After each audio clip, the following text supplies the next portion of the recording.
दोस्तों, आज की कहानी एक ऐसे युवा की है जो छोटे शहर से बड़े सपनों के साथ मुंबई आया। टीवी के छोटे पर्दे से शुरुआत की, मेहनत की, स्ट्रगल किया, रातों की नींद हराम की और एक दिन बड़े पर्दे पर अपनी जगह बना ली उसने। 3 फिल्में, तीनों हिट, फैंस का प्यार, क्रिटिक्स की तारीफ, बॉक्स ऑफिस पर कमाई, सब कुछ परफेक्ट था।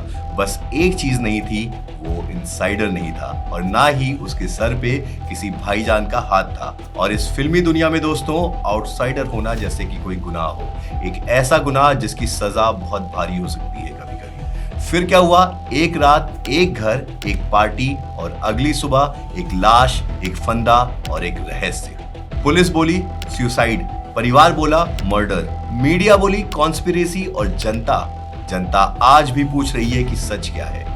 दोस्तों, आप जो सोच रहे हैं ये उसी इंसान की कहानी है, लेकिन नहीं, ये डॉक्यूमेंट्री नहीं है, ये है एक काल्पनिक कहानी इंस्पायर्ड बाय रियल इवेंट्स। नाम बदले गए हैं लेकिन सच नहीं, कैरेक्टर्स फिक्शनल है लेकिन सर्कमस्टेंसेस रियल। ये है वो कहानी जो शायद सच हो सकती थी या जो शायद हुई भी हो, लेकिन हमें कभी पता नहीं चली। बॉलीवुड का वो चमकता ग्लैमर और उसके पीछे छिपा नेपोटिज्म का वो काला सच जिसने ना जाने कितने टैलेंटेड आउटसाइडर्स को घुट घुट कर जीने पर मजबूर कर दिया। दोस्तों, आज की कहानी की गहराई में उतरने से पहले मैं आपको एक छोटी सी जानकारी देना चाहता हूँ। मैं एक स्क्रीन प्ले राइटर हूँ। मैं इंडिया के सबसे मशहूर और कामयाब टीवी शो तारक मेहता का उल्टा चश्मा का वन ऑफ द राइटर्स हूँ। कहानियां लिखना और सुनना मेरा पेशा भी है और जुनून भी। आज जो काल्पनिक केस मैं आपके सामने लेकर आया हूं, असल में इसकी पूरी और बेहद डिटेल स्टोरी मैंने स्टोरी टेल ऐप के लिए लिखी थी। यहां अपने चैनल किलर कहानियां पर मैं आपको उसी कहानी का एक छोटा लेकिन बेहद थ्रिलिंग वर्जन सुनाने जा रहा हूं। अगर आप इस खौफनाक कहानी की हर एक बारीकी को महसूस करना चाहते हैं तो आप स्टोरी टेल पर जाकर मेरा वो फुल ऑडियो शो सुन सकते हैं। लिंक मैंने डिस्क्रिप्शन में दे दिया है। आज की कहानी एक काल्पनिक घटना जरूर है, लेकिन इसकी जड़ें उस भयानक सच्चाई से जुड़ी हैं जिसने पूरे देश को रुला दिया था। आज की कहानी एक ऐसे युवा कलाकार की है जो बिहार से मुंबई की चमक दमक में अपने सपने पूरे करने आया था, लेकिन उसका सफर खत्म हो गया एक रहस्यम मौत के साथ। तो चलिए सच की उस परत को उठाते हैं जिसे कुछ लोग हमेशा के लिए दफन कर देना चाहते हैं। जय हिंद दोस्तों, मैं हूं मनीष तिवारी और आप लोग देख रहे हैं किलर कहानियां, जहां हर कहानी दिल को छूती है और रूह हिला देती है।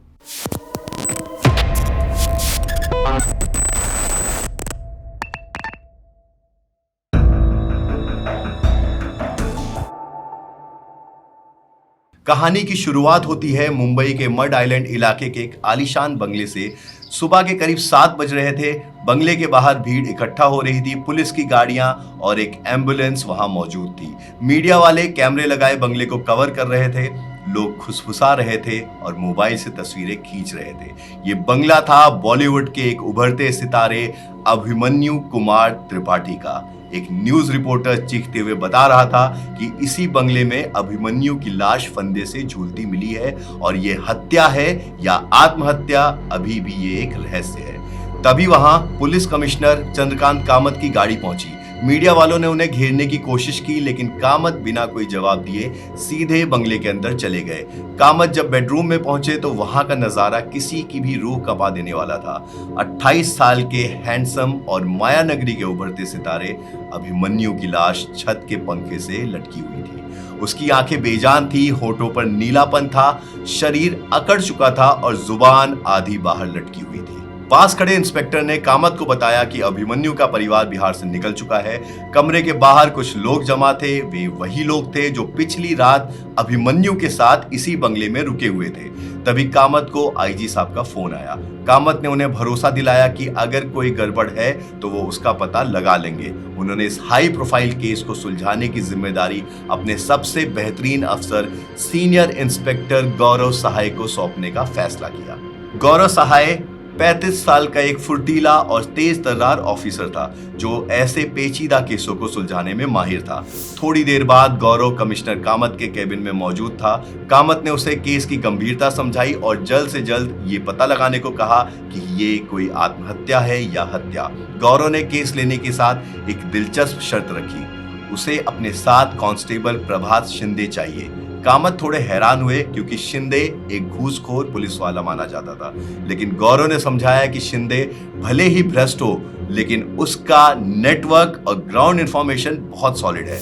कामत उसकी बात मान गए। कुछ देर बाद गौरव और शिंदे पुलिस जीप में अभिमन्यु के बंगले की ओर जा रहे थे। 35 साल का शिंदे गाड़ी चला रहा था। शिंदे एक हवलदार था जो अपने खुश मिजाज अंदाज और काम निकलवाने की कला के लिए माना जाता था। रास्ते में गौरव ने मोबाइल पर न्यूज चैनल चालू किया। अभिमन्यु के संघर्ष की कहानी दिखाई जा रही थी, कैसे उसने टीवी से बॉलीवुड तक का सफर तय किया, कैसे बड़े प्रोड्यूसर्स ने एक आउटसाइडर होने के कारण उसे किनारे कर दिया।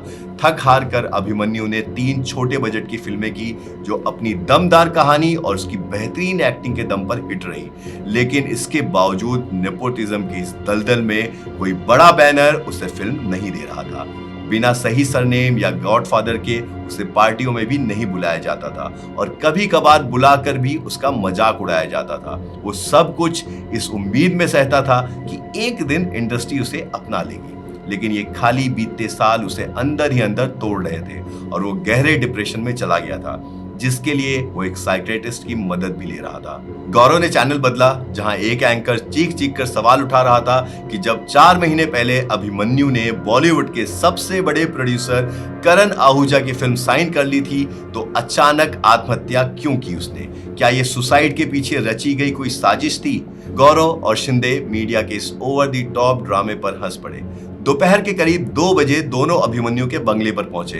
पुलिस ने पूरे इलाके की घेराबंदी कर रखी थी। गौरव ने अपनी पैनी निगाहों से बंगले को स्कैन किया और वहां लगे सीसीटीवी कैमरास को नोटिस किया। उसने मौजूदा इंस्पेक्टर से सीसीटीवी का कंट्रोल रूम दिखाने को कहा। जब वो उस कमरे में पहुंचे तो इंस्पेक्टर ने नंगे हाथों से एक डेटा केबल को पकड़कर बताया कि जिस हार्ड ड्राइव में फुटेज स्टोर थी वो गायब है। गौरव इस लापरवाही पर बुरी तरह भड़क गया क्योंकि बिना ग्लव्स के केबल छूने से कातिल के फिंगरप्रिंट्स मिट सकते थे। उसने तुरंत उस केबल को फॉरेंसिक जांच के लिए भेजने और आगे से हर चीज ग्लव्स पहनकर ही छूने का सख्त आदेश दिया। गौरव ग्लव्स पहनकर और मैग्नीफाइंग ग्लास लेकर उस बड़े हॉल में गया जहां रात को पार्टी हुई थी। वहां शराब की बोतलें, सिगरेट के बट्स और कॉस्ट्यूम से भरा एक बड़ा ट्रंक बिखरा पड़ा था। इसके बाद वो उस बेडरूम में गया जहां लाश मिली थी। कमरे में एक बड़ा bed, dressing table, study table और एक बड़ी अलमारी भी थी। इंस्पेक्टर ने बताया कि अभिमन्यु एक नीली साड़ी का फंदा बनाकर लटका था। इस पर गौरव ने तीखा सवाल किया कि बिना सुसाइड नोट के वो इसे आत्महत्या कैसे मान रहा है। गौरव की नजर एक कोने पर रखे स्टूल पर पड़ी जो अब प्लास्टिक बैग में थी।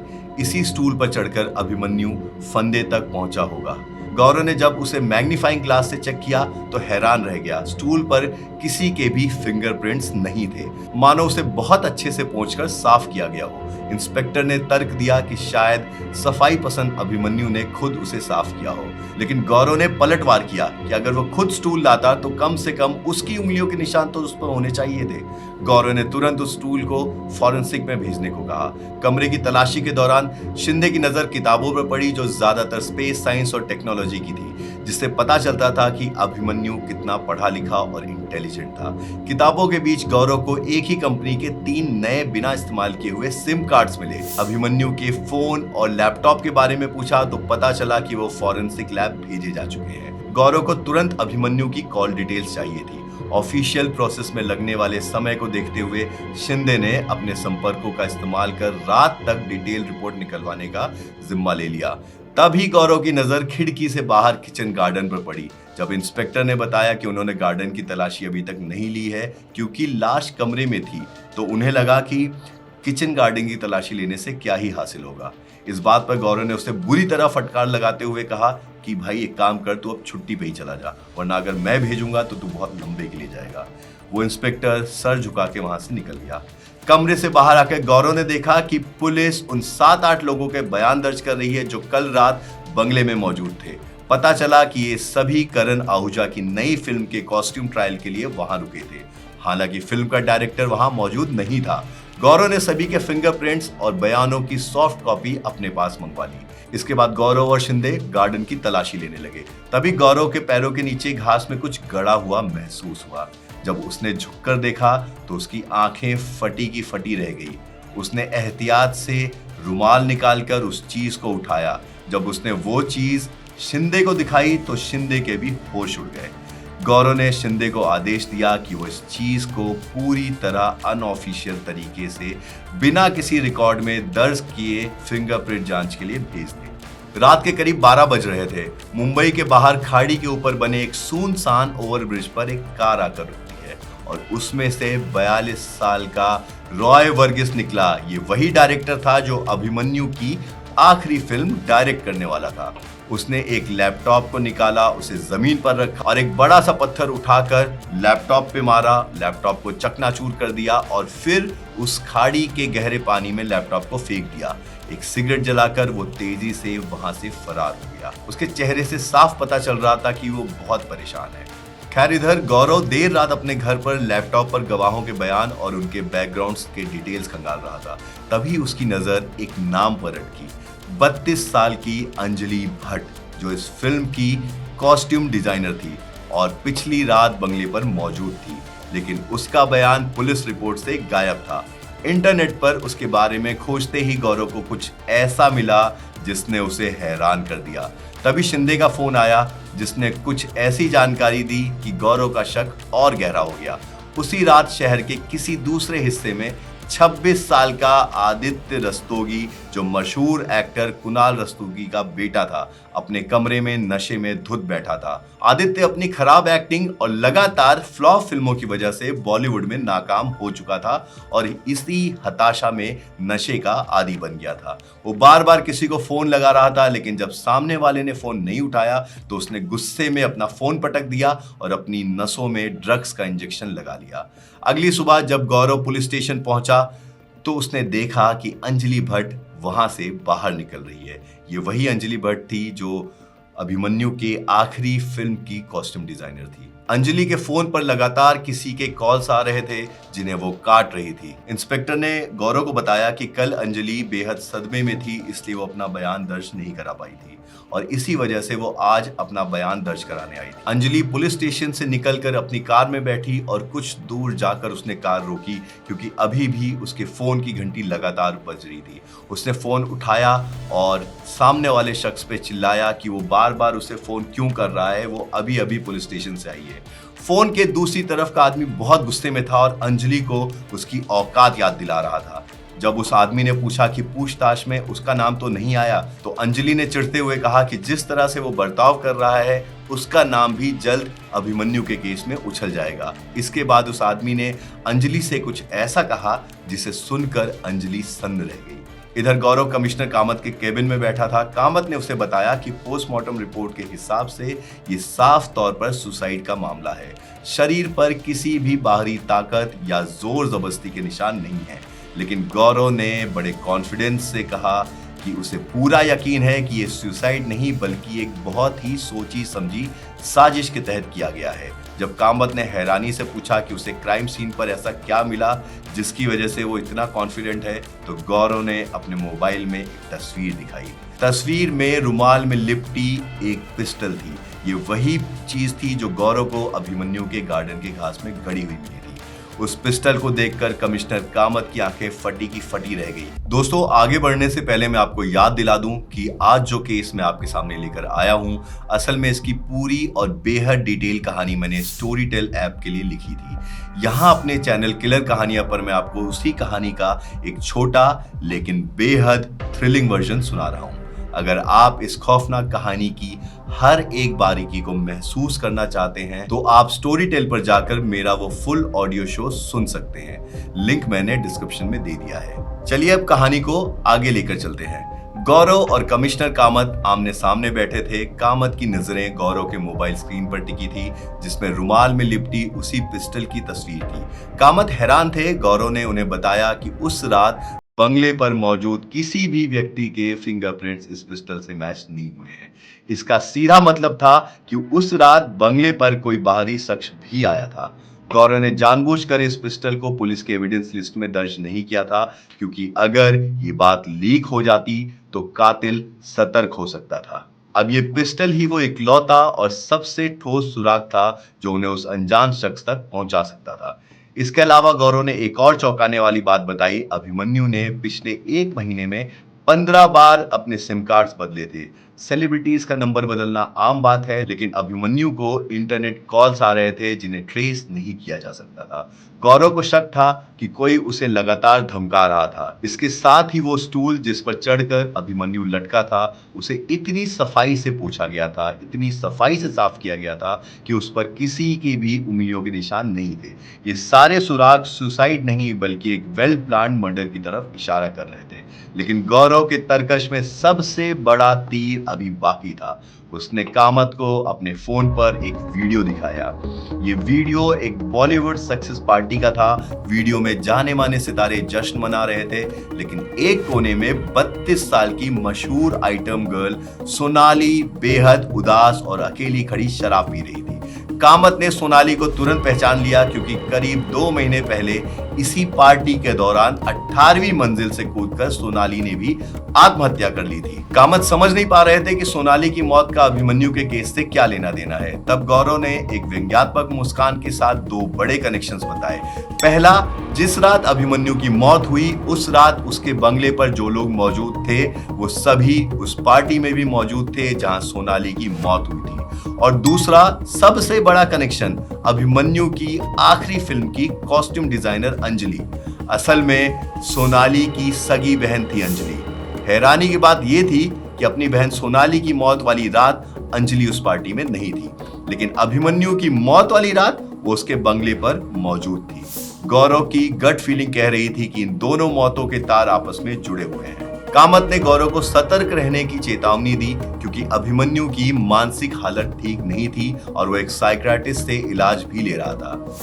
दोपहर के 2 बजे थे। गौरव और शिंदे प्रोड्यूसर करण आहूजा के आलीशान ऑफिस में बैठे थे।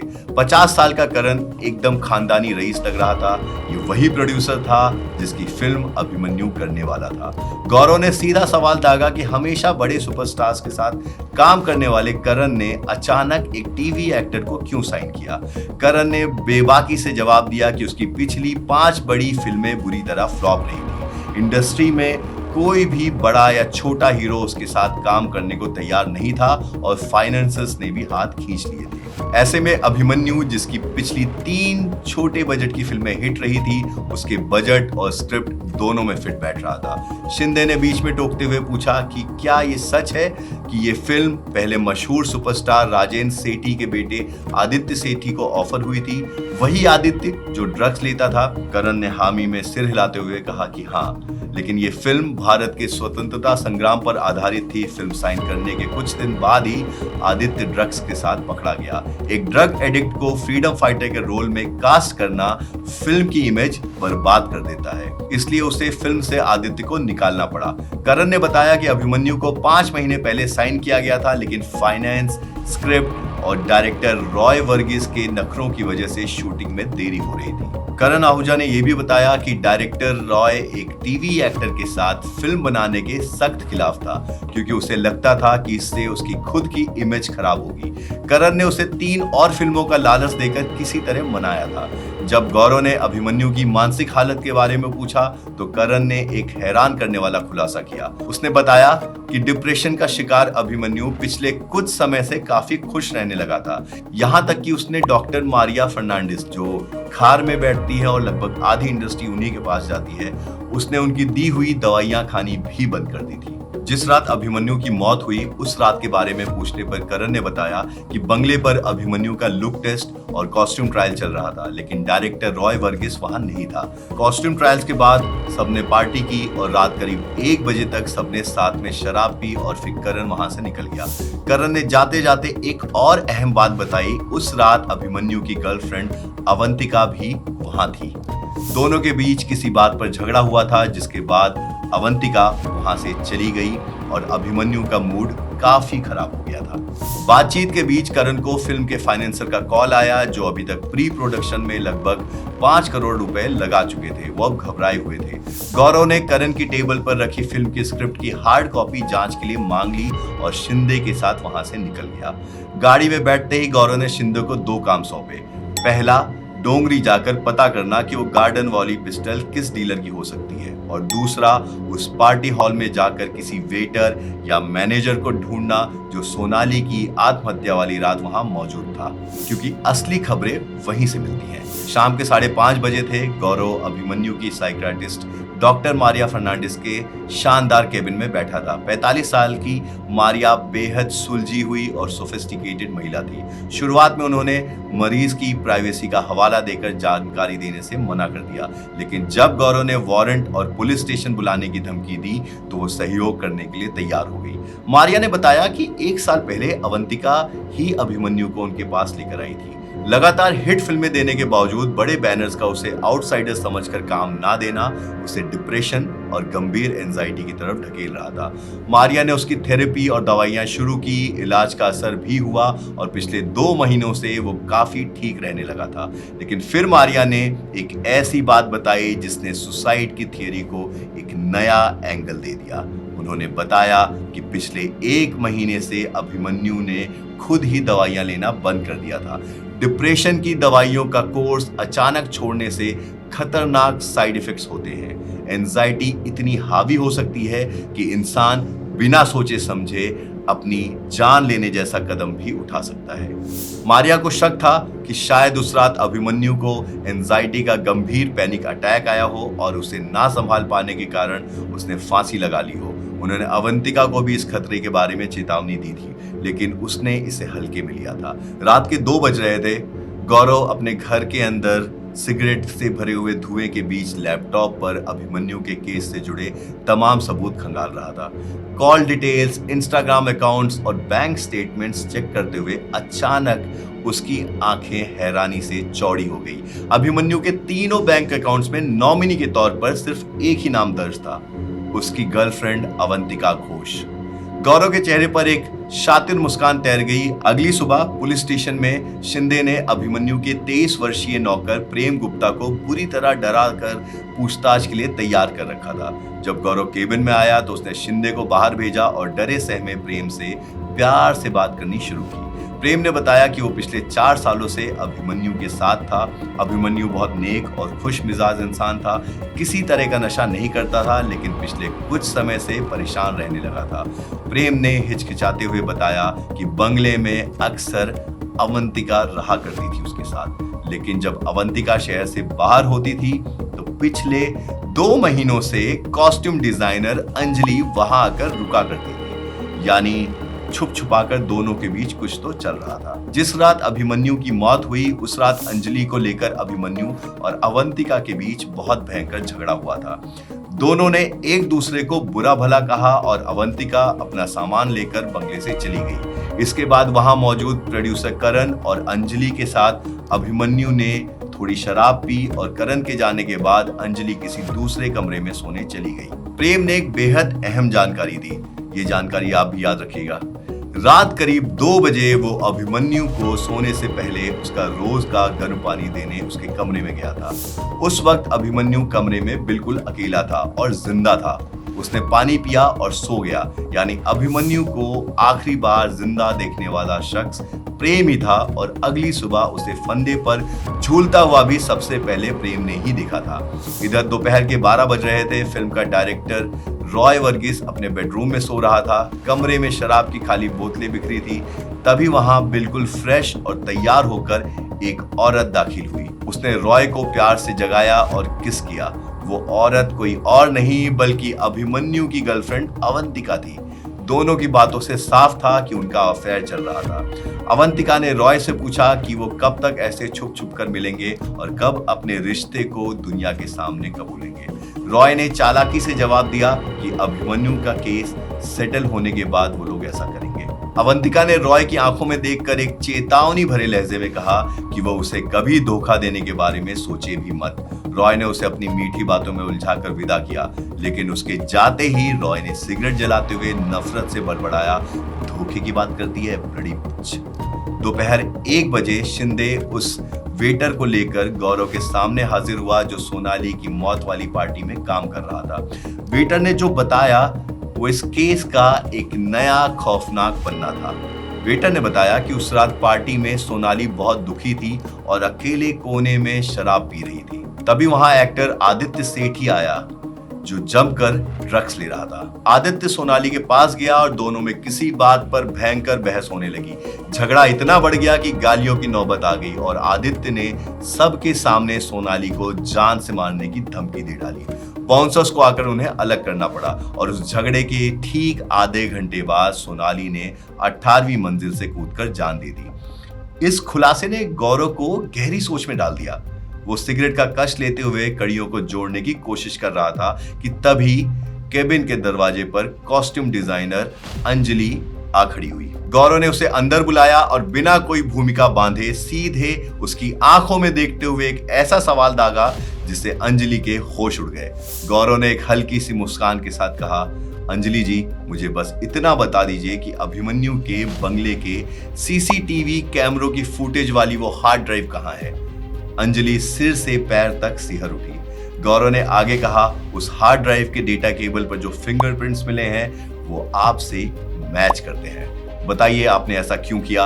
ये सुनते ही अंजलि डर के मारे बुरी तरह कांपने लगी। वहां खड़ा शिंदे वो भी हक्का बक्का रह गया। दोस्तों, आगे बढ़ने से पहले मैं आपको याद दिला दूं कि आज जो केस मैं आपके लिए लेकर आया हूं, असल में इसकी पूरी और बेहद डिटेल स्टोरी मैंने स्टोरीटेल ऐप के लिए लिखी थी। यहाँ अपने चैनल किलर कहानियां पर मैं आपको उसी कहानी का एक छोटा लेकिन बेहद थ्रिलिंग वर्जन सुना रहा हूँ। अगर आप इस खौफनाक कहानी की हर बारीकी को महसूस करना चाहते हैं तो आप स्टोरीटेल पर जाकर मेरा वो फुल ऑडियो शो सुन सकते हैं। लिंक मैंने डिस्क्रिप्शन में दे दिया है। चलिए अब कहानी को आगे बढ़ाते हैं। गौरव का सीधा इल्जाम सुनकर अंजलि को जैसे सांप सूंघ गया था। वो कुछ बोलने की कोशिश कर रही थी लेकिन डर के मारे उसके गले से आवाज नहीं निकल रही थी। गौरव ने शिंदे को इशारा किया और उसने अंजलि को पानी का ग्लास पकड़ा दिया। अंजलि ने कांपते हाथों से पानी पिया। गौरव ने बेहद शांत लेकिन सख्त लहजे में अंजलि को समझाया कि वो बस इतना जानना चाहता है कि उस हार्ड ड्राइव में ऐसा क्या था जिसे चुराने की नौबत आ गई। अंजलि ने घबराते हुए चोरी से साफ इनकार कर दिया। गौरव ने मुस्कुराते हुए कहा कि अगर उसके पूछने का तरीका पसंद नहीं आया तो शायद लेडी कांस्टेबल का तरीका पसंद आ जाए। गौरव के इशारे पर भारी भरकम लेडी कांस्टेबल उषा तावड़े हाथ में डंडा लिए केबिन में दाखिल हुई। उषा ने अंजलि को डंडा फटकारते हुए लॉकअप में चलने को कहा। उषा का खौफनाक रूप देखकर अंजलि के पसीने छूटने लगे। उसने तुरंत हार मान ली और गौरव से उषा को बाहर भेजने की मिन्नतें करने लगी। उषा के जाते ही अंजलि ने अपना जुर्म कबूल कर लिया। उसने बताया कि वो अभिमन्यु के साथ एक सीक्रेट रिलेशनशिप में थी। जब भी अभिमन्यु की गर्लफ्रेंड अवंतिका शहर से बाहर काम के सिलसिले में जाती तो अंजलि अभिमन्यु के साथ जाके उसी के बंगले पर रुका करती थी। लेकिन फिर कुछ समय के बाद अभिमन्यु की गर्लफ्रेंड अवंतिका को इस बारे में पता चल गया। जिस रात अभिमन्यु की मौत हुई उस रात इसी बात को लेकर अवंतिका और अभिमन्यु का भयंकर झगड़ा हुआ था और अवंतिका बंगले से चली गई थी। अंजलि अपनी पहली बड़ी फिल्म कर रही थी और वो किसी भी कंट्रोवर्सी में नहीं फंसना चाहती थी। उसे डर था कि कल को अवंतिका उस पर अभिमन्यु के साथ अफेयर का इल्जाम लगा सकता है। इसलिए सबूत मिटाने के लिए उसने चुपके से वो हार्ड ड्राइव निकाल ली जिसमें बंगले के सभी सीसीटीवी फुटेज सेव होते थे और उसे मड आइलैंड के पास एक क्रीक यानी एक खाड़ी में फेंक दिया। इसके बाद गौरव ने अंजलि से उसकी बहन सोनाली और एक्टर आदित्य रस्तोगी के बारे में पूछा। अंजलि ने बताया कि आदित्य उसका एक्स बॉयफ्रेंड था जिससे उसका कुछ महीने पहले ही ब्रेकअप हुआ था, लेकिन आदित्य उसे लगातार स्टॉक करता था। सोनाली को ये बात पसंद नहीं थी और वो आदित्य को अक्सर डांटती थी। फिर अंजलि ने बताया कि आदित्य दरअसल अंजलि को धोखा दे रहा था और उसे अपनी जागीर समझता था। जब गौरव ने सोनाली की आत्महत्या के बारे में पूछा तो अंजलि ने बड़ी बेरुखी से जवाब दिया कि सोनाली नशे में डूब चुकी थी और उसने जो किया वो उसका खुद का किया धरा था। अंजलि के इस बर्ताव से साफ था कि उसे अपनी बहन और अभिमन्यु की मौत का कोई भी दुख नहीं है। अंजलि को बाहर भेजकर गौरव ने शिंदे को बताया कि हार्ड ड्राइव के केबल पर अंजलि के फिंगरप्रिंट्स मिलने वाली बात एक ब्लफ यानी कोरा झूठ थी, लेकिन हवा में चला यह तीर ठीक निशाने पे लगा। शिंदे गौरव की इस चालाकी पर हैरान हो गया। तभी अचानक पुलिस स्टेशन के अंदर से दो औरतों के बुरी तरह लड़ने और गालियां देने की आवाजें आने लगी। गौरव और शिंदे भागकर बाहर गए तो देखा कि अभिमन्यु की गर्लफ्रेंड अवंतिका अंजलि पर बुरी तरह टूट पड़ी थी और उसे अभिमन्यु की मौत का जिम्मेदार ठहरा रही थी। कांस्टेबल उषा ने मुश्किल से उन दोनों को अलग किया। गौरव अवंतिका को अपने साथ अपने कैबिन में ले आया। अवंतिका कुर्सी पर बैठकर रोने लगी और खुद को कोसने लगी कि अगर वो उस रात झगड़ा करके ना जाती तो शायद अभिमन्यु आत्महत्या नहीं करता। गौरव ने अवंतिका को घूरते हुए सीधा सवाल पूछा कि उसकी एक्टिंग स्किल्स कैसी है। अवंतिका हैरान रह गई। गौरव ने उसे साफ चेतावनी दी कि वो उसके सामने पुलिस स्टेशन में एक्टिंग करने की कोशिश ना करे और सिर्फ सच बताए। ये सुनकर अवंतिका एकदम नॉर्मल हो गई और उसने कहा, पूछिए जो पूछना है। गौरव ने अवंतिका के सामने एक फाइल रखी और पूछा कि अभिमन्यु ने अपने सभी बैंक अकाउंट्स और प्रॉपर्टी में नॉमिनी के तौर पर अवंतिका का नाम क्यों रखा था। अवंतिका ने जो जवाब दिया उसने गौरव को भी चौंका दिया। अवंतिका ने कहा कि वो सिर्फ अभिमन्यु की गर्लफ्रेंड नहीं थी बल्कि उसकी कानूनी पत्नी थी। उसने अपने मोबाइल में गौरव को अपना मैरिज सर्टिफिकेट दिखाया और बताया कि उन्होंने करीब 1 साल पहले छुपकर शादी कर ली थी। अवंतिका ने बताया कि अभिमन्यु अभी इस शादी को दुनिया के सामने नहीं लाना चाहता था और उस रात उनका झगड़ा इसी बात पर हुआ था। अंजलि अभिमन्यु के पीछे पड़ी थी और दोनों छुप छुप कर मिलने भी लगे थे, जो अवंतिका से बर्दाश्त नहीं हो रहा था। गौरव ने जब पूछा कि झगड़े के बाद वो कहाँ गई थी तो अवंतिका ने बताया कि वो अपनी दोस्त और कास्टिंग डायरेक्टर रितु बरूचा के घर चली गई थी। गौरव ने रितु का नंबर और एड्रेस लिखवाकर अवंतिका को जाने दिया।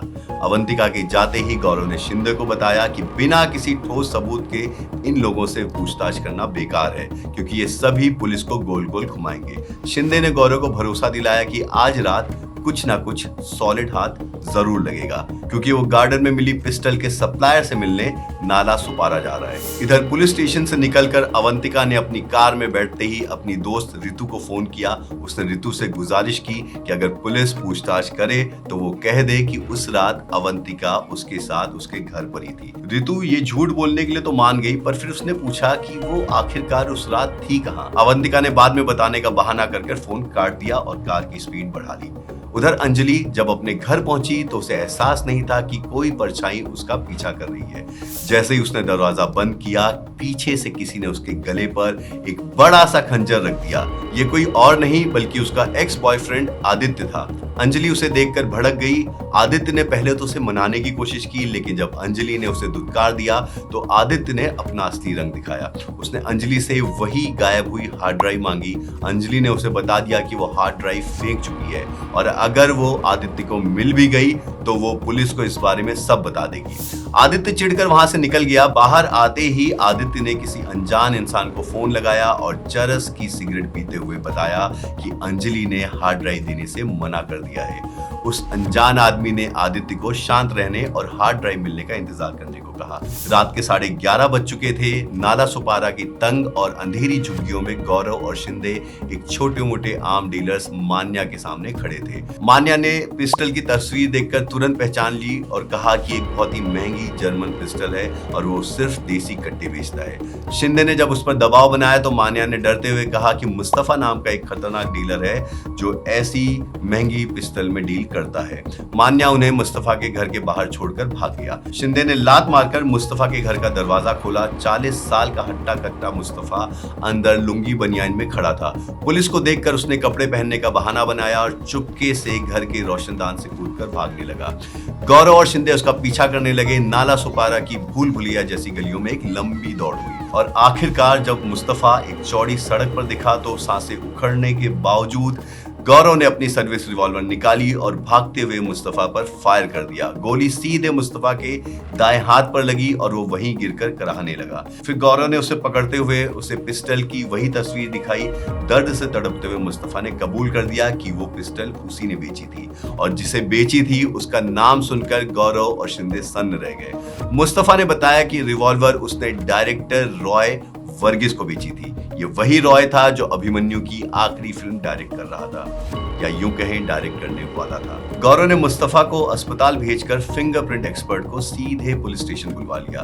रात के 3 बज रहे थे। गौरव रॉय वर्गीस को किसी मुजरिम की तरह खींचता हुआ पुलिस स्टेशन लाया। रॉय गुस्से से चिल्ला रहा था और अपने वकील को बुलाने की धमकियां दे रहा था। रॉय बार बार कह रहा था कि वह उस रात अभिमन्यु के बंगले पर गया ही नहीं था। गौरव ने उसकी एक न सुनी और फिंगरप्रिंट एक्सपर्ट से रॉय की उंगलियों के निशान लेने के लिए कहा। रिपोर्ट सुबह तक आनी थी। गौरव ने रॉय को लॉकअप में डलवा दिया। तभी कमिश्नर कामत का गौरव के पास फोन आया। कामत इस बात से बेहद नाराज थे कि गौरव ने बिना किसी ठोस सबूत के एक नामी गिरामी फिल्म डायरेक्टर को घर से उठा लिया था। इस बात पर गौरव ने कामत से कहा कि उसके पास गवाह है जिसने रॉय को हथियार बेचा था और बस रॉय के फिंगरप्रिंट्स उस रिवॉल्वर से मैच होने का इंतजार कर रहा है वो भी। लेकिन अगली सुबह कहानी ने एक ऐसा मोड़ लिया जिसने गौरव के पैरों तले से जमीन खिसका दी। अगली सुबह कमिश्नर कामत गुस्से में गौरव के कैबिन में आए और फिंगरप्रिंट्स की रिपोर्ट उसकी टेबल पर फेंक दी। कामत ने बताया कि उस रिवॉल्वर के फिंगरप्रिंट्स ना तो रॉय वर्गीस से मैच हुए हैं और ना ही उस रात बंगले पर मौजूद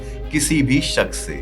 गौरव हैरान होकर रिपोर्ट देखने लगा। अगर रॉय वो पिस्टल लेकर अभिमन्यु के बंगले पर नहीं गया था तो फिर वो पिस्टल वहां कैसे पहुंची? ऐसा कौन था जो उस रात अभिमन्यु के बंगले पर गया था और पुलिस की नजरों से अब भी बचा हुआ था? आदित्य फोन पर किससे बात कर रहा था? आखिर वो कौन सा ऐसा अज्ञात इंसान था जिससे वो पल पल की खबरें दे रहा था? दोस्तों, मैं आप सभी से एक गुजारिश करना चाहता हूं कि अगर आपको हमारी कहानियां पसंद आ रही हैं तो आप हमारे चैनल किलर कहानियां को सब्सक्राइब कीजिए ताकि मेरा और मेरी टीम का मनोबल बना रहे और हम यूं ही आपके लिए सस्पेंस और थ्रिल से भरी कहानियां लाते रहें। दोस्तों, आगे बढ़ने से पहले मैं आपको याद दिला दूं कि आज जो केस मैं आपके सामने लेकर आया हूं, असल में इसकी पूरी और बेहद डिटेल कहानी मैंने स्टोरी टेल ऐप के लिए लिखी थी। यहाँ अपने चैनल किलर कहानियां पर मैं आपको उस कहानी का एक छोटा लेकिन बेहद थ्रिलिंग वर्जन सुना रहा हूँ। और अगर आप इस खौफनाक कहानी की हर एक बारीकी को महसूस करना चाहते हैं तो आप स्टोरी टेल पर जाकर मेरा वो फुल ऑडियो शो सुन सकते हैं। लिंक मैंने डिस्क्रिप्शन में दे दिया है। चलिए अब कहानी को आगे बढ़ाते हैं। कमिश्नर कामत गौरव के केबिन में गुस्से में खड़े थे। उन्होंने बताया कि उस रिवॉल्वर पर रॉय के फिंगरप्रिंट्स नहीं मिले हैं। कामत ने रॉय वर्गीस से पर्सनली माफी मांगकर मामला रफा दफा कर दिया था, वरना रॉय पुलिस पर मुकदमा ठोकने की तैयारी में था। गौरव ने दलील दी कि वो मुस्तफा की गवाही पर रॉय को इल्लीगल आर्म्स एक्ट के तहत गिरफ्तार कर सकता है, लेकिन कामत ने उसे समझाया कि गिरफ्तार करने से कोई फायदा नहीं होगा क्योंकि ऐसे मुजरिम कोर्ट में 2 मिनट में अपनी गवाही से पलट जाते हैं। कामत ने गौरव को शांत होने और घर जाकर आराम करने की सलाह दी। गौरव चुपचाप सैल्यूट करके बाहर निकल गया।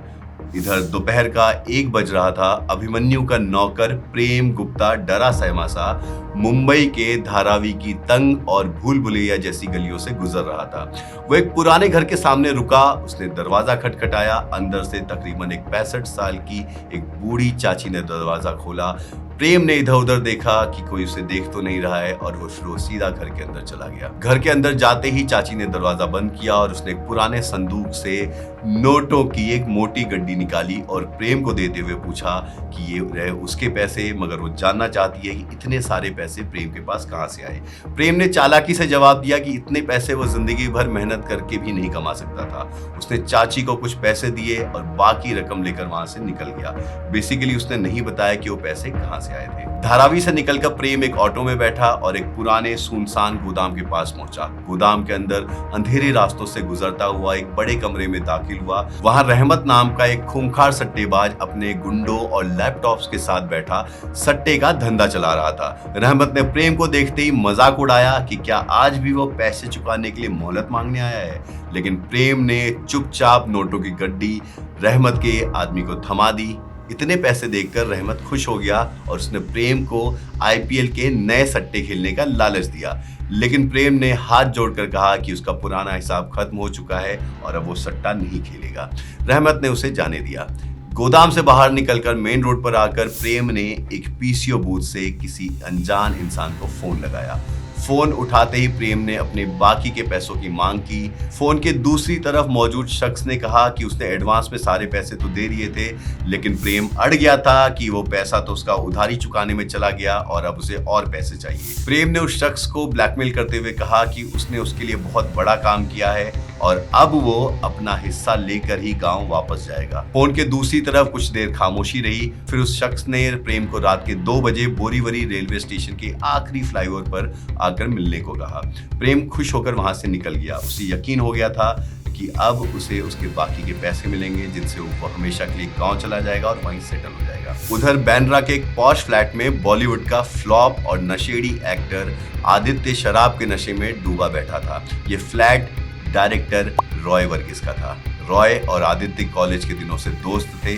आदित्य इस बात से बुरी तरह बौखलाया हुआ था कि प्रोड्यूसर करण आहूजा अभिमन्यु की मौत के बाद भी वो फिल्म उसे नहीं दे रहा है, बल्कि किसी फाइनेंसर के बेटे को लॉन्च कर रहा है। आदित्य ने रॉय पर दबाव बनाया कि वो करण को किसी भी तरह मनाए, ठीक वैसे ही जैसे उसने अभिमन्यु के टाइम पे किया था। आदित्य की बात सुनकर रॉय बुरी तरह भड़क गया। उसने आदित्य को सख्त हिदायत दी कि आज के बाद वो अभिमन्यु के साथ किए गए उस काम का जिक्र भूल कर भी किसी से नहीं करेगा। रॉय ने आदित्य को याद दिलाया कि अभिमन्यु का केस अभी भी बंद नहीं हुआ है और इंस्पेक्टर गौरव सहाय अब भी इन्वेस्टिगेशन में लगा हुआ है। रॉय की सबसे बड़ी चिंता वो हार्ड ड्राइव थी जो अब भी कॉस्ट्यूम डिजाइनर अंजलि के पास थी। आदित्य ने बताया कि वो अंजलि के घर गया था, लेकिन उसने पुलिस और वॉचमैन को बुलाने की धमकी देकर उसे भगा दिया। तभी फ्लैट की डोरबेल बजी। रॉय ने दरवाजा खोला तो सामने अभिमन्यु की तथाकथित पत्नी अवंतिका घोष खड़ी थी। आदित्य अवंतिका को वहां देखकर हैरान रह गया। रॉय ने बहाना बनाया कि वो एक प्रोजेक्ट डिस्कस करने आई है और आदित्य को इशारे से वहां से जाने को कहा। जाते जाते रॉय ने आदित्य के कान में उससे धीरे से कहा कि या तो वो अंजलि से हार्ड ड्राइव निकाले या फिर कुछ दिनों के लिए इंडिया से बाहर चला जाए। आदित्य के जाते ही रॉय और अवंतिका बेडरूम में चले गए। दोनों के बीच जो जिस्मानी रिश्ता था वो ये चीख चीख कर बता रहा था कि अभिमन्यु को धोखा दिया जा रहा था। अवंतिका ने रॉय से पूछा कि क्या उसने उनके रिश्ते के बारे में आदित्य को बता दिया है। रॉय ने कहा एक बार सब फाइनल हो जाए फिर वो दुनिया को बता देगा। दूसरी तरफ नशे में धुत आदित्य अपनी कार में चरस पीता हुआ हाईवे पर पागलों की तरह गाड़ियां दौड़ा रहा था। वो बार बार अंजलि को कॉल कर रहा था, लेकिन अंजलि उसका फोन काट रही थी। बौखलाहट में आदित्य ने अंजलि को व्हाट्सएप पर एक धमकी भरा वॉइस मैसेज भेजा कि अगर उसने हार्ड ड्राइव उसे नहीं दी तो वो उसका बहुत बुरा हाल करेगा। रात का वक्त था। गौरव अपने केबिन में बैठकर उसी फिल्म की स्क्रिप्ट पढ़ रहा था जो अभिमन्यु करने वाला था। गौरव के चेहरे की मुस्कान बता रही थी कि उसे स्क्रिप्ट में कुछ बहुत अहम सुराग मिल रहे हैं। तभी शिंदे अंदर आया। गौरव ने उसे बताया कि गार्डन से मिली पिस्टल रॉय की तो थी, लेकिन उसे अभिमन्यु के बंगले तक कोई और लेकर गया था। शिंदे ने जब पूछा कि अवंतिका की उस रात की अलबाई का क्या हुआ, तो शिंदे ने गोलमोल जवाब देकर बात टाल दिया। शिंदे ने गौरव को बताया कि आदित्य पागलों की तरह अंजलि के पीछे पड़ा है और उसे लगातार धमकियां दे रहा है। गौरव समझ गया कि आदित्य और अंजलि के बीच कोई बहुत बड़ा राज है। शाम के 7 बज चुके थे और अंधेरा छा गया था। अंजलि पूरी तरह तैयार होकर अपनी कार से कहीं जाने के लिए निकली। उसकी बिल्डिंग से मेन रोड तक जाने वाला रास्ता काफी सुनसान था। जैसे ही उसकी कार एक अंधेरे हिस्से में पहुंची, अचानक एक वैन सामने आकर रुकी। वैन से मुंह पर कपड़ा बांधे 2 हट्टे कट्टे गुंडे उतरे और वो अंजलि की कार की तरफ लपक पड़े। उन्होंने अंजलि की कार के दरवाजे पीटने शुरू कर दिए और उसे बाहर निकालने के लिए गालियां देने लगे। अंजलि डर के मारे कांपने लगी। उसने अंदर से कार लॉक कर ली। उन गुंडों में से एक गुंडा बहुत बड़ा सा पत्थर उठाकर कार का शीशा तोड़ने ही वाला था कि तभी सामने से एक पुलिस जीप की हेडलाइट उन पर पड़ी। पुलिस को देखते ही दोनों गुंडे वैन में बैठकर फरार हो गए। जीप से गौरव बाहर निकला। अंजलि उसे देखकर रोती हुई कार से बाहर आई और गौरव के गले लग गई। और इधर शिंदे अपनी जीप दौड़ाकर उस वैन को ओवरटेक करने लगा। थोड़ी दूर जाकर शिंदे ने उस वैन को ओवरटेक किया। शिंदे ने गुंडों को बाहर निकाला और एक को जोरदार थप्पड़ रसीद किया। लेकिन यहाँ कहानी में एक जबरदस्त ट्विस्ट था। दोनों गुंडों ने अपने मास्क उतारे और शिंदे के साथ हंसने लगे। शिंदे ने उन्हें पैसे देते हुए कहा कि उनकी टाइमिंग एकदम परफेक्ट थी और अब वो इस इलाके में कभी नजर ना आए। तो उन गुंडों में से एक ने कहा कि अरे साहब, आपने मुझे थप्पड़ क्यों मारा, हम तो एक ही टीम में हैं। तो उसने कहा तूने वो पत्थर क्यों उठाया था, ये थप्पड़ उसके लिए था।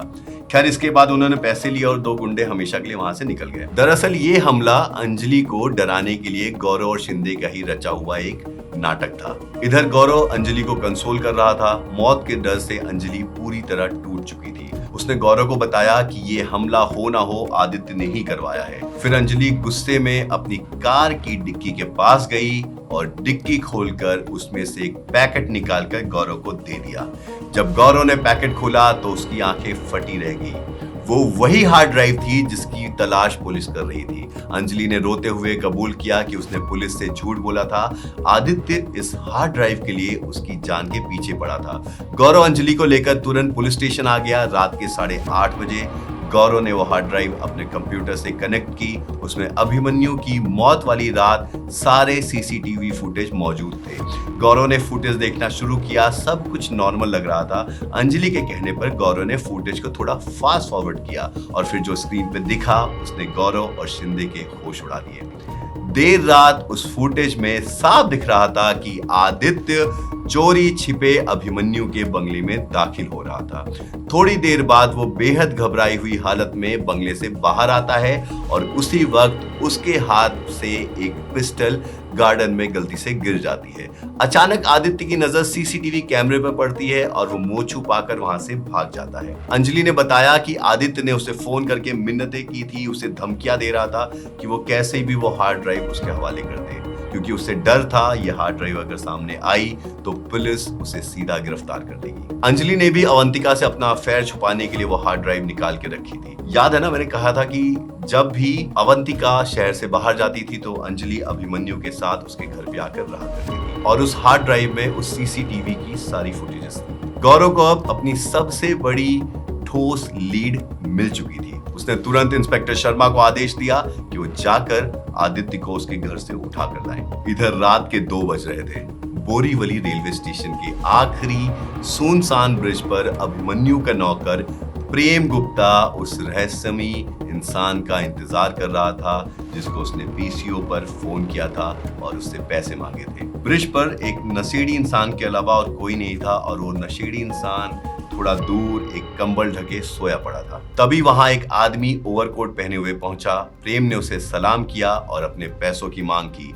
तभी ब्रिज के नीचे से एक तेज रफ्तार लोकल ट्रेन गुजरने लगी।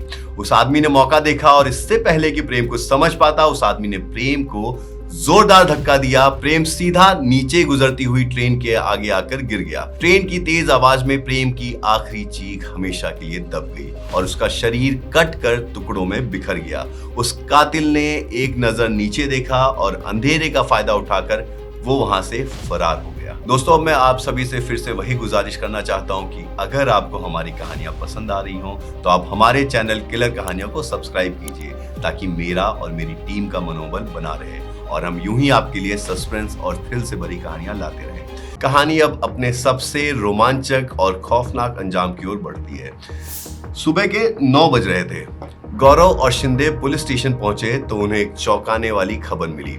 आदित्य पुलिस की गिरफ्त में था। पिछली रात उसे बोरीवली हाईवे पर शराब पीकर पागलों की तरह गाड़ी चलाते हुए पकड़ा गया था। गौरव ने आदित्य को अपने केबिन में बुलाया। बिना कोई भूमिका बांधे गौरव ने अपनी तीखी नजरों से आदित्य को घूरा और सीधे उसके सामने वो सीसीटीवी फुटेज चला दी जिसमें वो रात के अंधेरे में पिस्टल लिए अभिमन्यु के बंगले में दाखिल हो रहा था। खुद को फुटेज में देखकर आदित्य के चेहरे पर हवाइयां उड़ने लगी। गौरव के कड़कदार सवालों के आगे उसका सारा अहंकार टूट गया। आदित्य ने डर और गुस्से में कबूल किया कि उस रात रॉय वर्गीस की पिस्टल लेकर अभिमन्यु को वो डराने गया था। वो चाहता था कि अभिमन्यु डर के वो फिल्म छोड़ दे जो कभी आदित्य की हुआ करती थी और वो अंजलि से भी दूर रहे। लेकिन फिर आदित्य ने एक ऐसा सच उगला जिसने केस की पूरी दिशा पलट दी। उसने बताया कि जब वो बंगले के अंदर अभिमन्यु के कमरे में पहुंचा तो अभिमन्यु पहले से ही पंखे से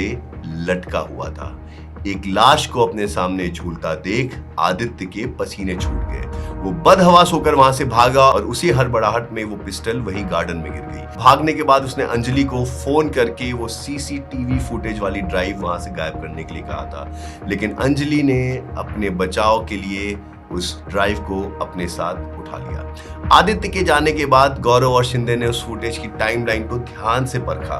फुटेज के मुताबिक, ये टाइमलाइन आप भी ध्यान दीजिएगा, फुटेज के मुताबिक आदित्य रात 1:15 पर बंगले में घुसा और 1:16 पर भाग निकला। तो महज 1 मिनट में किसी को मारकर पंखे से लटकाना मुमकिन था? नहीं, ये नामुमकिन था।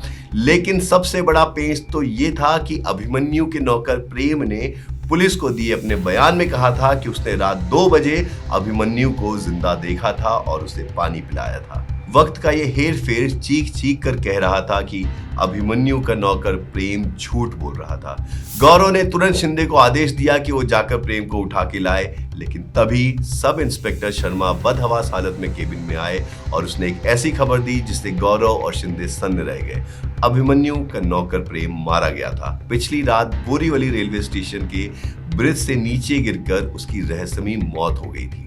ये सुनते ही शिंदे ने गौरव को घूरा और उसे याद दिलाया कि कल रात आदित्य भी बोरीवली के हाईवे से ही पकड़ा गया था नशे की हालत में। इस पर गौरव ने कोई प्रतिक्रिया नहीं दी और उस बात को टाल दिया। गौरव फौरन बोरीवली के बीएमसी अस्पताल में पहुंचा। ठंडी स्टील के मेज पर प्रेम की लाश टुकड़ों में बटी पड़ी थी। बाहर प्रेम की वही बूढ़ी मौसी दहाड़े मार मार कर रो रही थी। गौरव ने जब उनसे पूछताछ की तो एक खौफनाक राज खुला। मौसी ने बताया कि अभिमन्यु की मौत के ठीक एक दिन बाद प्रेम उनके पास 2 लाख रुपए कैश छुपा कर गया था और मौत वाले दिन दोपहर में ही वो पैसे लेकर चला गया था। गौरव का तेज दिमाग पूरी कहानी समझ चुका था। ये पैसे ईमानदारी के नहीं थे। प्रेम अभिमन्यु के कत्ल के बारे में ऐसा कुछ ना कुछ जानता था जिसे छुपाने के लिए कातिल उसे ब्लैकमेलिंग की मोटी रकम दे रहा था और जब प्रेम का लालच बढ़ा तो कातिल ने उसे ही रास्ते से हटा दिया। गौरव और शिंदे फौरन उस बोरीवली ब्रिज पर पहुंचे जहां से गिरकर प्रेम की मौत हुई। वहां मौजूद एक छोटी सी पान की टपरी वाले से पूछताछ में पता चला कि देर रात वहां कोई नहीं आता, बस एक घनसू नाम का चरसी रोज एक फटे हाल कंबल ओढ़कर वहीं ब्रिज के कोने में सोता है। कल रात भी वो वहीं था। गौरव समझ गया कि वो चरसी घनसू ही इस कत्ल का इकलौता चश्मदीद गवाह हो सकता है। उसने टपरी वाले को हिदायत दी कि घनसू के दिखते ही वो पुलिस को इन्फॉर्म करे। इधर केस के बढ़ते दबाव से फिल्म डायरेक्टर रॉय वर्गीस बुरी तरह डरा हुआ था। उसने अपने ट्रैवल एजेंट को फोन करके उसी रात दुबई भागने के लिए टिकट बुक करवा लिया था। वो किसी भी कीमत पर जल्द से जल्द देश को छोड़ देना चाहता था। शाम के 5 बज रहे थे। गौरव अपने केबिन में अकेला बैठा था। टेबल पर क्राइम सीन की तस्वीरें, गवाहों के बयान और फॉरेंसिक रिपोर्ट्स बिखरी पड़ी थी। गौरव लगातार सिगरेट पीते हुए उन पन्नों में उलझी कड़ियों को जोड़ने की कोशिश कर रहा था। तभी उसकी नजर अभिमन्यु के सोशल मीडिया अकाउंट पर पड़ी। अभिमन्यु हर मौके की तस्वीर पोस्ट करता था, लेकिन जिस रात आइटम गर्ल यानी सोनाली यानी अंजलि की बहन की पार्टी में छत से गिरकर मौत हुई थी, उस पार्टी की एक भी तस्वीर उसने पोस्ट नहीं की थी। गौरव ने तुरंत मौकाए वारदात से मिला अभिमन्यु का मोबाइल चेक किया। फोन की गैलरी में हर फोटो का एक सीक्वेंस नंबर होता है। गौरव की आंखें चमक उठी जब उसने देखा कि सोनाली की मौत वाली रात की सीक्वेंस नंबर गायब थे। यानी फोटो लिए गए थे पर उन्हें बाद में डिलीट किया गया था। किसी ने अभिमन्यु के फोन से वो तस्वीरें जानबूझ के डिलीट की थी। कातिल ने अपना निशान छोड़ दिया था और ये अब गौरव की नजर में आ चुका था। सब कुछ सुलझता जा रहा था। गौरव ने वो फिल्म की स्क्रिप्ट उठाई जो अभिमन्यु करने वाला था। जैसे जैसे वो कहानी का क्लाइमेक्स पढ़ता गया, उसके चेहरे पर एक खौफनाक मुस्कान तैरने लगी। कातिल ने कत्ल का तरीका कहीं और से नहीं बल्कि उस फिल्म की स्क्रिप्ट से चुराया था। तभी इंस्पेक्टर शर्मा लोगों की कॉल डिटेल्स लेकर हाजिर हुए। गौरव ने लिस्ट जांची और इनकमिंग कॉल्स में एक पीसीओ का नंबर देखकर उसकी खुशी का ठिकाना नहीं रहा। गौरव ने शिंदे को उस पीसीओ के एड्रेस पर जाने को कहा। शिंदे जब उस पीसीओ पर पहुंचा और उसने उसके दुकानदार को प्रेम की तस्वीर दिखाई तो उसने पहचान ली और उसने कहा कि हाँ, ये कल दोपहर आया था और उसने यहाँ से फोन किया था। गौरव का बिछाया जाल अब कसने के लिए तैयार था। गौरव के आदेश पर शर्मा ने दुबई भागने की कोशिश कर रहे रॉय वर्गीस को एयरपोर्ट के रास्ते से ही अरेस्ट कर लिया। रात के 10 बज चुके थे। पुलिस स्टेशन का वो बड़ा सा इंटरोगेशन रूम आज किसी अदालत के कटघरे से कम नहीं लग रहा था। कमरे में घुटन भरा सन्नाटा था। अवंतिका, अंजलि, फिल्म प्रोड्यूसर करण आहूजा, डायरेक्टर रॉय वर्गीस, सब लोग अपनी तेज धड़कनों के साथ वहां बैठे हुए थे। तभी दरवाजा खुला और गौरव एक शांत लेकिन खूंखार शिकारी की तरह कमरे में दाखिल हुआ। उसके एक हाथ में अभिमन्यु का फोन था और दूसरे में फिल्म की स्क्रिप्ट जिसमें उस अंधेरे कत्ल का पूरा राज दफन था। गौरव के ठीक पीछे सब इंस्पेक्टर शर्मा आदित्य को पुलिस कस्टडी से लेकर अंदर आया। आदित्य को इस हालत में वहां देखकर बाकी सबके चेहरों का रंग उड़ गया। गौरव अपनी कुर्सी पर इत्मीनान से बैठा और अपनी पैनी नजरों से कमरे में मौजूद हर चेहरे को स्कैन करने लगा।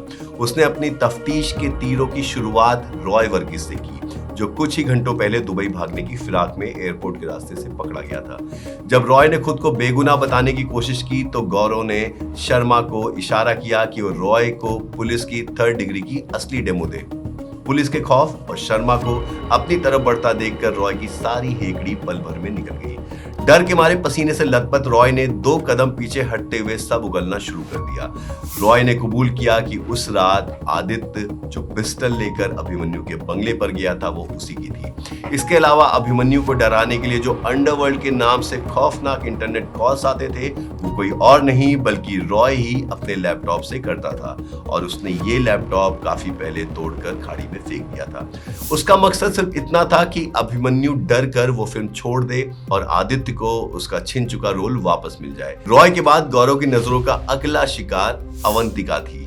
गौरव ने अवंतिका के उस झूठ के परखच्चे उड़ा दिए जो उसने अपने ऑफिशियल स्टेट में पुलिस से बोला था। गौरव ने पूछा कि उस रात अभिमन्यु से भयंकर झगड़े के बाद वो अपने दोस्त के घर नहीं तो फिर आखिर गई कहां थी, क्योंकि उन्होंने उसके दोस्त से क्रॉस वेरीफाई किया और उन्हें पता चला कि वो वहां नहीं थी उस रात। कमरे में तब एक अजीब सा सन्नाटा छा गया जब अवंतिका ने मजबूरी में कबूल किया कि वो आधी रात को डायरेक्टर रॉय के पास गई थी। रॉय का नाम सुनते ही कमरे में बैठे बाकी लोग सन्न रह गए। अवंतिका ने सफाई देने की कोशिश की कि वो अभिमन्यु और अंजलि के अफेयर से टूट चुकी थी और रॉय के पास सिर्फ एक फिल्म की सिलसिले में बात करने गई थी जिसका फाइनेंसर रॉय ने ढूंढ लिया था। वो फिल्मों में साइड रोल कर करके थक चुकी थी और अब मेन लीड करना चाहती थी, लेकिन गौरव पूरी तैयारी के साथ आया था। उसने अवंतिका के चेहरे से बेचारी गर्लफ्रेंड का नकाब नोचते हुए उन दोनों के लेट नाइट कॉल रिकॉर्ड्स और आलीशान होटलों में साथ बिताई रातों के बिल्स उसके मुंह पे मार दिए। गौरव ने साबित कर दिया कि पर्दे पर अबला नारी का रोल करने वाली अवंतिका असल जिंदगी में रॉय के साथ मिलकर अभिमन्यु को धोखा दे रही थी। दोनों कई रातें साथ गुजार चुके थे। गौरव के इन पुख्ता सबूतों के आगे रॉय और अवंतिका की बोलती पूरी तरह बंद हो चुकी थी। अंजलि भी पास बैठी शर्मिंदगी से सिर झुकाए हुई थी। गौरव ने उसे भी आईना दिखाया कि कैसे उसने अपने करियर के लिए अभिमन्यु के जज्बातों से खेला और जब कत्ल हुआ तो पुलिस की मदद करने के बजाय उसने अपने स्वार्थ के लिए सीसीटीवी की हार्ड ड्राइव चुरा ली। कमरे में खामोशी चीख रही थी। हर कोई एक दूसरे को खौफ और शक की नजरों से देख रहा था। गौरव अपनी कुर्सी से उठा और धीरे धीरे टहलते हुए बोला कि इस कमरे में मौजूद हर शख्स ने अभिमन्यु की जिंदगी बर्बाद करने में अपना अपना हिस्सा डाला है। सबने उसे धोखा दिया, सबने उसे डराया और ब्लैकमेल किया, लेकिन जो असली खिलाड़ी था जिसने अभिमन्यु के गले में मौत का फंदा डाला वो कोई और था। तभी गौरव के कदम एक शख्स के सामने जाकर रुक गए। उसने अपनी उंगली उठाई और उस मास्टरमाइंड की तरफ इशारा करते हुए कहा कि अभिमन्यु का असली कातिल कोई और नहीं बल्कि खुद फिल्म का प्रोड्यूसर करण आहूजा है। ये सुनते ही करण आहूजा के चेहरे पर हवाइयां उड़ने लगी और पूरे कमरे में खौफनाक सन्नाटा छा गया। करण आहूजा हड़बड़ा उठा और इसे बकवास बताने लगा, लेकिन गौरव ने परत दर परत उसके काले कारनामों को खोलना शुरू किया। गौरव ने बताया कि कत्ल का तरीका करण ने अपनी ही फिल्म के क्लाइमेक्स से चुराया था, जिसमें फ्रीडम फाइटर क्लाइमेक्स में खुद को अपने हाथों से फांसी लगा लेता है। इसके अलावा नौकर प्रेम को बोरीवली ब्रिज से धक्का देने वाला कातिल कोई और नहीं बल्कि करण आहूजा ही था, क्योंकि प्रेम उसे ब्लैकमेल कर रहा था। करण ने चीखते हुए सबूत मांगे। तब गौरव ने शर्मा को इशारा किया। शर्मा दरवाजे से एक बेहद गंदे, बदबूदार और फटेहाल चर्सी को घसीटता हुआ लाया। ये वही घनसू था जो ब्रिज पर सोता था। घनसू ने लड़खड़ाते हुए पूरे कमरे का जायजा लिया और करण आहूजा के ठीक सामने जाकर अपनी कांपती उंगली उस पर तान दी। उसने चीख कर कहा कि ये वही आदमी है जिसने उस रात उस बेचारे को ब्रिज से नीचे ट्रेन के आगे ढकेला था। ये सुनकर करण अपना आपा खो बैठा। उसने गुस्से में चिल्लाते हुए कहा कि ये कैसे देख सकता है, ये तो उस रात दूर अंधेरे में कंबल ओढ़कर सोया था। करण का ये जुमला कमरे में गूंज उठा। गौरव के चेहरे पर एक शैतानी और विजयी मुस्कान आ गई। उसने करण की आंखों में आंखें डालकर एक ऐसा सवाल पूछा जिसने करण के पैरों तले जमीन खिसका दी। गौरव ने पूछा कि अगर आप उस रात उस ब्रिज पर थे ही नहीं तो आपको कैसे पता कि कत्ल वाली रात घनसू कंबल ओढ़कर सोया था। करण को अपनी भयानक गलती का एहसास हो चुका था। उसने हड़बड़ाहट में अपने ही मुंह से अपना गुनाह और मौके पर अपनी मौजूदगी कबूल कर ली थी। घनसू ने फिर हंसते हुए बताया कि उसके कंबल में एक बड़ा सा छेद था जिससे उसने सब कुछ देख लिया था।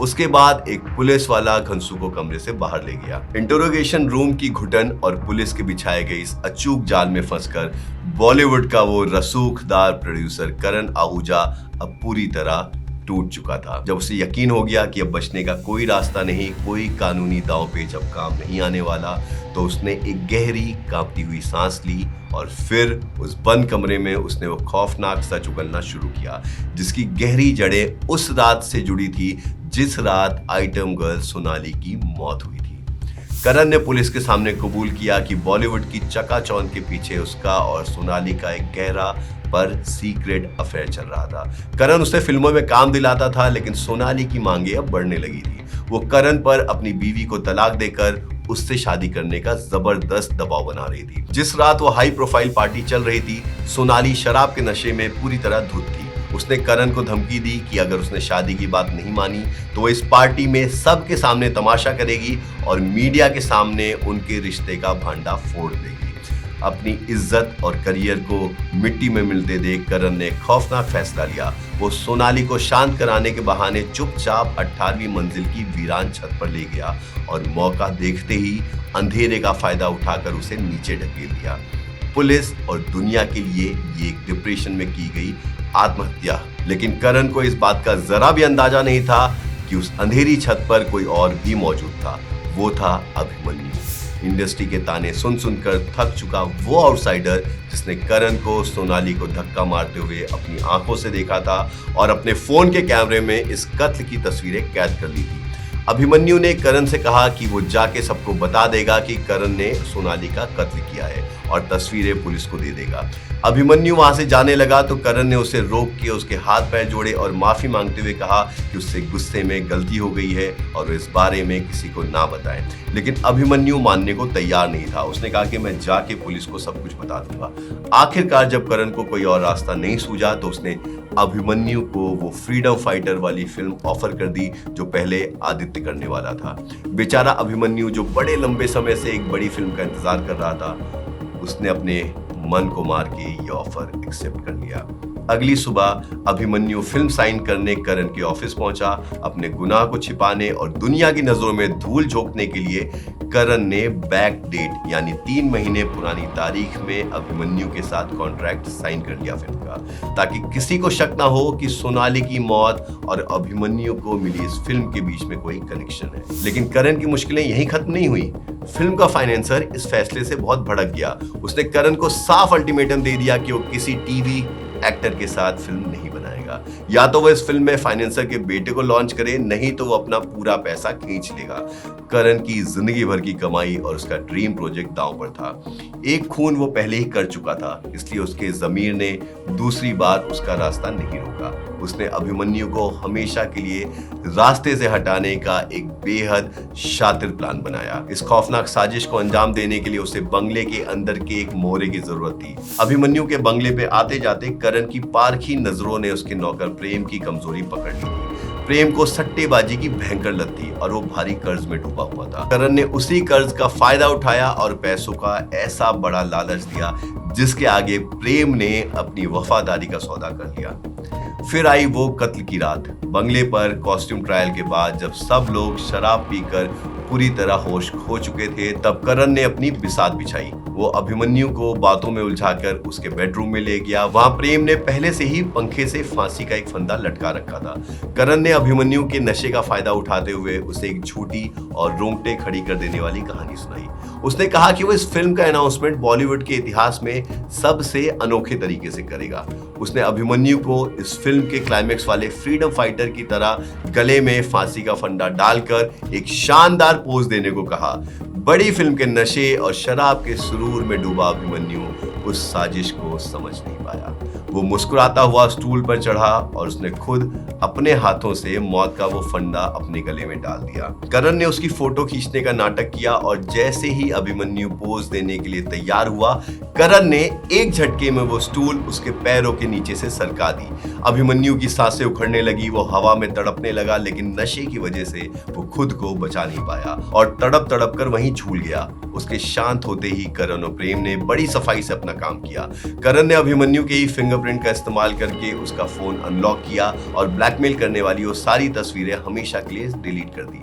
उधर प्रेम ने स्टूल और कमरे से करण के सारे फिंगरप्रिंट्स पोंछ डाले। दोनों ने मिलकर एक बेरहम कत्ल को एक परफेक्ट सुसाइड का रूप दे दिया था। करण का प्लान बिल्कुल अचूक था, लेकिन उस रात दो ऐसी अनहोनी घटनाएं हुई जिनका अंदाजा करण को नहीं था। आदित्य का गुस्से में वहां आना और अपनी पिस्टल गिरा के जाना, और कॉस्ट्यूम डिजाइनर अंजलि का अपने अफेयर को छुपाने के लिए वहां से सीसीटीवी की हार्ड ड्राइव चुरा लेना। इन्हीं दो बेवकूफियों ने पुलिस को बुरी तरह उलझा दिया और सुसाइड की थियरी में छेद कर दिए। करण सब कुछ संभाल ही रहा था कि उसके लालची मोहरे यानी नौकर प्रेम ने एक नई मुसीबत खड़ी कर दी। प्रेम की सट्टे की लत और पैसों की भूख खत्म ही नहीं हो रही थी। उसने अपनी हैसियत भूलकर अलग अलग पीसों से करण को कॉल करके 30-30 सेकंड के छोटे कॉल किए और उसे ब्लैकमेल करना शुरू किया। करण आहूजा जैसा खूंखार इंसान के लिए अब फैसला लेना बहुत आसान था। उसने बचे हुए पैसे देने के बहाने प्रेम को रात को अंधेरी में बोरीवली के सुनसान रेलवे ब्रिज पर बुलाया, और जैसे ही नीचे तेज रफ्तार लोकल ट्रेन गुजरी, करण ने उसे भी धक्का मार के हमेशा के लिए खामोश कर दिया। करण का गुनाह पूरी तरह साबित हो चुका था। गौरव ने सबका स्टेटमेंट दर्ज करने का आदेश दिया और सुकून से बाहर आकर अपनी सिगरेट सुलगाई। तभी वो बदबूदार चरसी घनसू गौरव के पास आया और अपनी आवाज बदलते हुए पूछा, साहब कैसी लगी अपन की एक्टिंग? दरअसल वो कोई घनसू नहीं था, वो पुलिस कांस्टेबल शिंदे था। गौरव को असली घनसू नहीं मिला था, इसलिए उसने शिंदे को ही नकली दाढ़ी और विग पहनाकर घनसू के रूप में पेश किया था, ताकि करण डर के मारे सच कबूल ले। तभी शिंदे के दिमाग में एक सवाल अब भी हथौड़े की तरह बज रहा था। उसने हैरत और सम्मान के साथ गौरव को सैल्यूट किया और पूछा कि आखिर इतने सारे उलझे किरदारों के बीच, जैसे रॉय, अवंतिका, अंजलि, करण, आदित्य, गौरव को ये एकदम सटीक शक कैसे हुआ कि कातिल कोई और नहीं बल्कि फिल्म का प्रोड्यूसर करण आहूजा ही है। गौरव के चेहरे पर एक शांत, गहरी और विजयी मुस्कान थी। उसने अपनी सिगरेट का एक लंबा कश लिया और शिंदे को अपनी उस दिमागी कसरत का एक एक पन्ना खोलकर समझाया, जिसने इस परफेक्ट मर्डर की धज्जियां उड़ा दी थी। गौरव ने तफ्तीश की सबसे पहली और सबसे अहम कड़ी को जोड़ते हुए बताया, अभिमन्यु की लाश की हालत। जब गौरव ने पहली बार क्राइम सीन देखा था, उसे नोटिस किया था 28 साल के बेहद फिट और जवान आदमी की लाश फंदे से लटक रही, लेकिन उसके शरीर या गले पर जोर जबरदस्ती, खरोंच या हाथापाई का कोई भी निशान नहीं था। इसका सीधा मतलब था कि किसी ने उसे जबरदस्ती फंदे पर नहीं लटकाया था, बल्कि किसी ने अपनी मीठी बातों के जाल में फंसाकर अभिमन्यु को खुद अपने ही हाथों से फांसी का फंदा अपने गले में डालने के लिए राजी किया था। लेकिन कोई इंसान खुद अपने गले में फंदा क्यों डालेगा?